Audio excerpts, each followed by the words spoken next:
Well, in recent years, I'm sure a lot of us can agree that Asia has become a big part of the Formula One World Championship, especially due to its glamorous races. Well, although the 2022 calendar has only been to Singapore and currently Japan. Now, these are purely Asian. Before somebody says, what about Bahrain, Abu Dhabi, and Jeddah? I would just say that those are Middle East, not purely Asia. A lot of people may really say that. But honestly, one thing needs to be addressed or asked.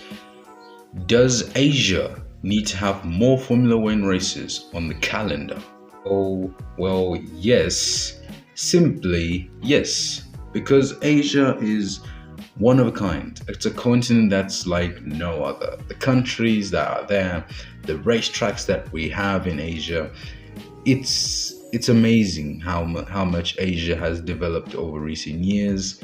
And of course, the fan base in Asia is pretty huge, and especially when it comes to like motorsports, Formula One, MotoGP, you name it. I'm just gonna stick with Formula One for now, but Asia has got quite a big fan base in Formula One because of, well, different reasons, comes from different sources. Well, I mean, if you take Japan for instance, Japan, you've got Honda, you've got the one and only Yuki Tsunoda, Japan's only Formula One driver. To date, we may not know in future if there may be another one, but I feel there may be more. But if you talk about Asian tracks, where the hell can we go? That's simple. There's quite a few. I shall begin with a fan favorite, the Sepang International Circuit. A circuit that, I mean, every single F1 fan, unless I don't know what's wrong with you, absolutely misses. We've not seen this track for 5 years.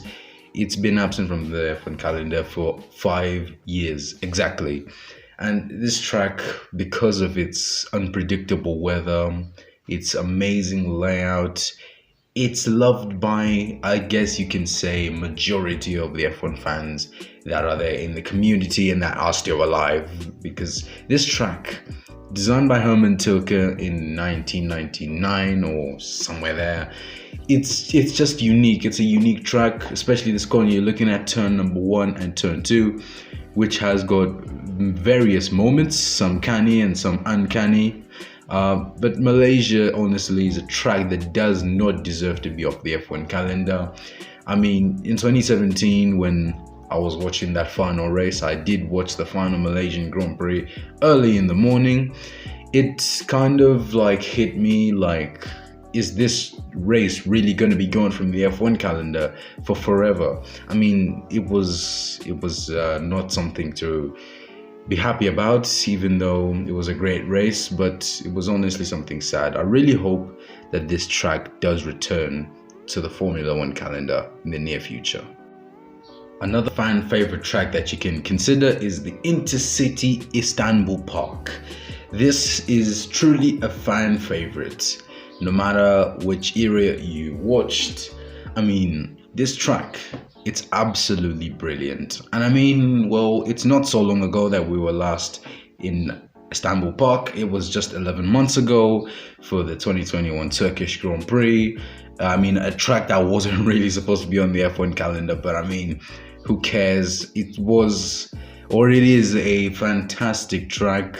And Istanbul Park in Turkey, I mean, well, it's basically in Europe, it's basically in Asia, but I mean, let's take it that it's in Asia because it is.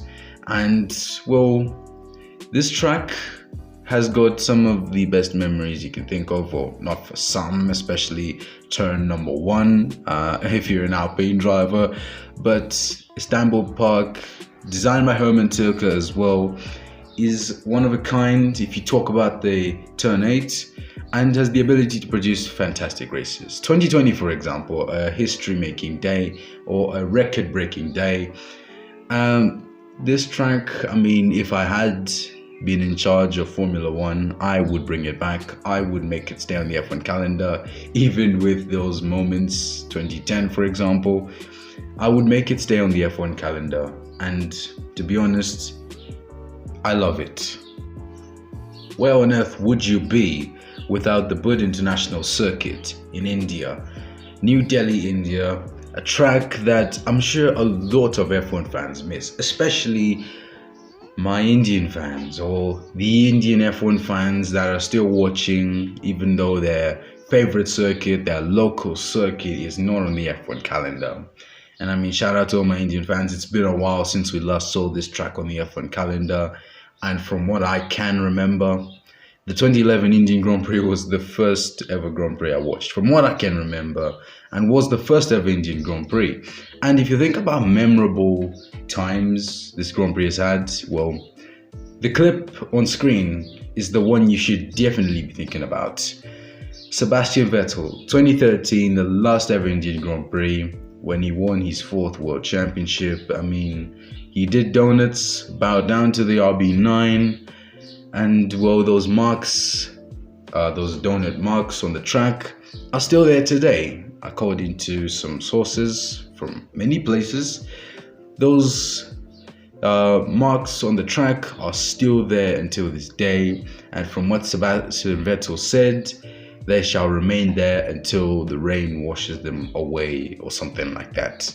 But I really hope they don't resurface it, because those marks should stay there. Until this list, we have a wild card, the Chang International Circuit in Buriram, Thailand.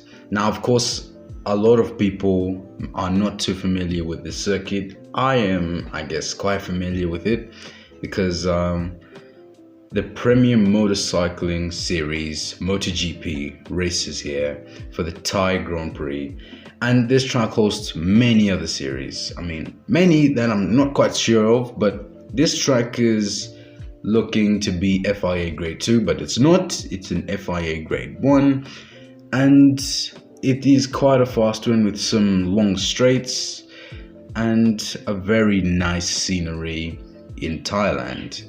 And I mean, this track would be loved, especially by Alex Albon, or Alexander Albon, if you don't know what Albon is. But this track looks good for an F1 race. And, well, like I've said, nice scenery from this picture. You can even see it for yourself. And a bonus picture at night time, a night race around this track would be sick. Just look at it. And just so you know, it's designed by Herman Tilke. But Asia, I mean, a continent that needs to be on the F1 calendar a lot more, especially when it comes to races. And we need a lot more F1 races in Asia. Of course, China is coming back next year. Singapore, Japan, those ones are staying. So it's good if we see Sepang or India or Thailand, all those. Thank you guys so much for watching. If you did enjoy this video, please remember to smash the like button, subscribe to the channel if you're new. And from me, Octave F1, it's goodbye.